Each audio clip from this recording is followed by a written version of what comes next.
morning, afternoon, evening, ladies and gentlemen. My name is Zachary Nolan. Welcome back. Thank you so much for tuning in if this is your first video. Odd choice, but thank you so much nonetheless for tuning in. But I cover pretty much every single Winnipeg Jets transaction, every single game. It's a lot, but I do enjoy doing them quite a lot. And we got a minor signing today, or should I say, we had one yesterday. Yesterday, the Winnipeg Jets re-signed Ashton Sautner to a one-year deal, a two-way contract, for pretty much just league min. It's a two-way contract, so most likely it'll just only take into effect in the AHL, where it's a reduced salary anyway. Why didn't I cover this yesterday? I was at work.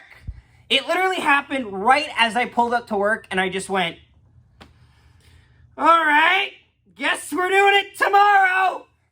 So yeah, there's that. But no, thoughts on the signing? No problems with it. Honestly, here's what I think is important, because people are like, oh, it doesn't matter, just an AHL. It's like, cool. Doesn't mean it's not, good for him. Good for him. Doesn't mean that it's not something that has to be handled properly. Like, we still have to do the due diligence to re-sign players and such like that.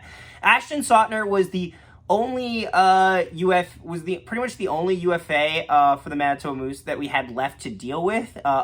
Some decided to go east to the German league, and the only other two that we're waiting on now are Evan Cormier, who signed a contract for that year that he started playing, like last year with the Manitoba Moose, and Arvid Holm, who I don't expect to hear a lot from, if we're being completely honest.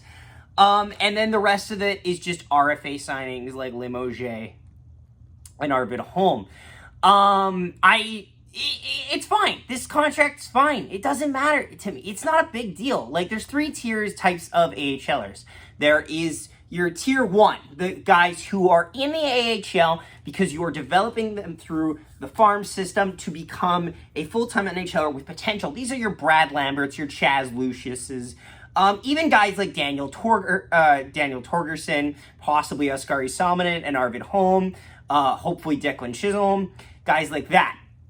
And then you got your tier two, and your tier two are guys that could maybe make the roster as a fourth liner or a third D pairing, but are just out of it. For example, your Jansen Harkins and your Dominic Toninato.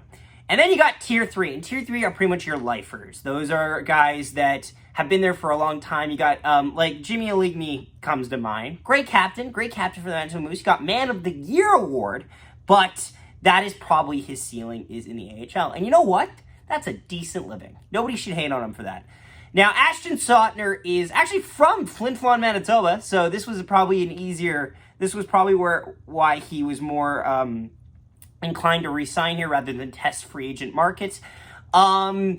Is probably at this stage in his career a tier three AHLer, being that that's his upside at this point. He's 29 years old, going on 30.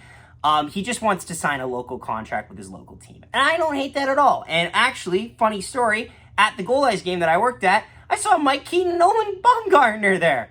So don't say that AHLers don't have any history and any roots in the cities they play in, because a lot of them stick around because those are just their homes. So yeah, hope he has a great season. Honestly, point totals weren't too high. He got just over 10 points, played in, I believe, over 50 games with the Manitoba Moose.